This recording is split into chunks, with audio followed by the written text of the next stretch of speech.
Hello viewers of Sounding Board, and tonight we're going to talk about the Godzilla vs. King Kong Godzilla figure. This is one of those figures that has monster battle sounds. It has a try me button, and it has Battle Roar.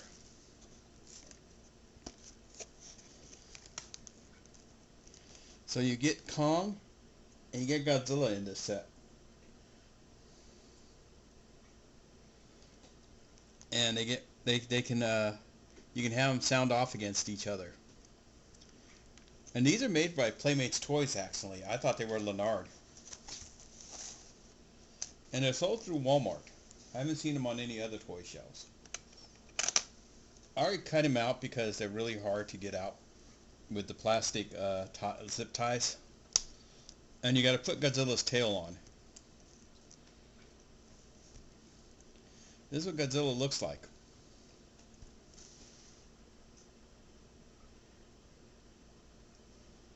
It's a good likeness, except for his head is always in an upward arc, like he's firing into the sky, like the posters.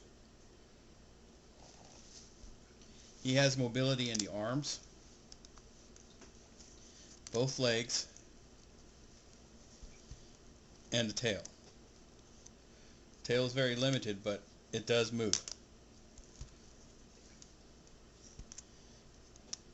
And he has clear plastic spines on his back, which I think they had plans for them to light up when you do his Battle Roar, but I think they changed their mind at the last minute and decided not to because it would be cost efficient. And here's the button right here that makes him roar.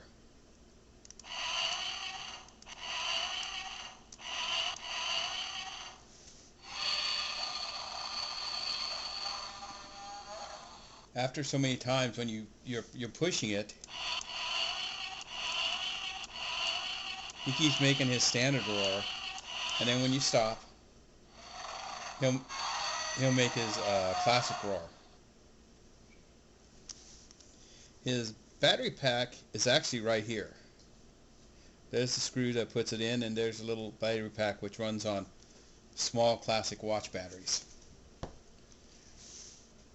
I wish the figure actually had maybe articulated head too, so you can bring it down, because he's always kind of awkward, always standing on the shelf looking like this. Because Godzilla looking downward, excuse me, Godzilla looking this way is a lot more interesting of a figure than one that's posed in this style, because they have Kong, and Kong's kind of in this pose all the time. So even Kong has limited motion and mobility, but I think they're basically there to make noise.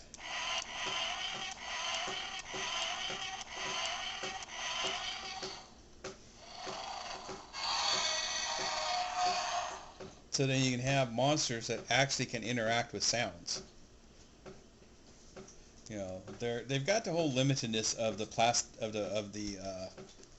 the Bandai figures, the ones that have been released for the last 10 years throughout America by different companies. They started as Bandai, then they went over to another company, and now they're being re-released again with new characters through I think it's Playmates actually too. And so instead of making a vinyl version of this, they made a squawking version, because then they can put Kong in it. Because Kong doesn't exist in the other line, but they did put Jet Jaguar in the new line of figures, which I thought was interesting, because you don't find Jet Jaguar that much in America. And he is the scale of the Bandai figures, so you could stand him up there and he could fight your classic Godzilla monsters that have been released through Bandai or some subsidiary company that has bought the rights to Bandai to release their product. And like I said, this version of Godzilla, Playmates version, is basically an exclusive through Walmart. And like the Predator and the Alien, the only place you can find their figures is at Walmart now. Other than the high grade through at Target. So you can buy a low grade Predator or Alien for about $10 to $15, or a high grade for $30 at Target.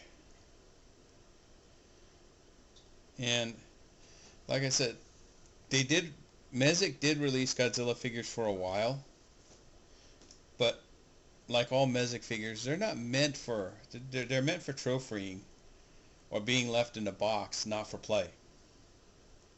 This one's at least durable enough to play with, and you can use it with the classic Bandai figures, the vinyl figures.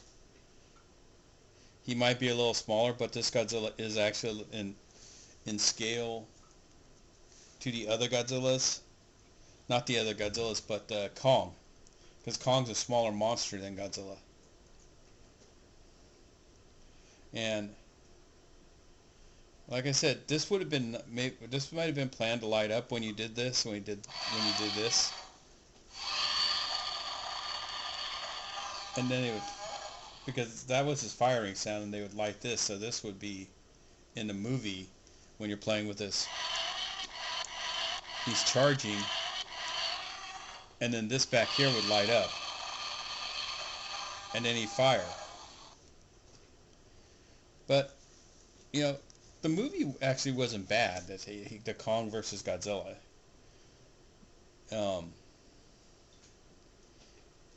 And it's really hard to talk about here because I'm not a big fan of the American Godzilla films because they leave you lacking. The first one, they kill the best character off in the first 15 minutes, Bryan Cranston, and they leave with a mediocre character to follow through it. And then the second film, Godzilla King of the Monsters, is a good film. It's a watchable film. It's very dark. A lot of the monsters get lost in the shadows. But it's no Kong, Skull Island. That was a really good film. That has really, really great replay value. I haven't watched Godzilla vs. Kong enough to decide if it's a once in a while watch or I'm going to put in because I'm bored movie. And it's just, you relax to it and forget you've seen it so many times. But I didn't have a Godzilla this size, and now I do, to display with my Bandai figures. And so, until next time, this is the Sounding Board, signing off.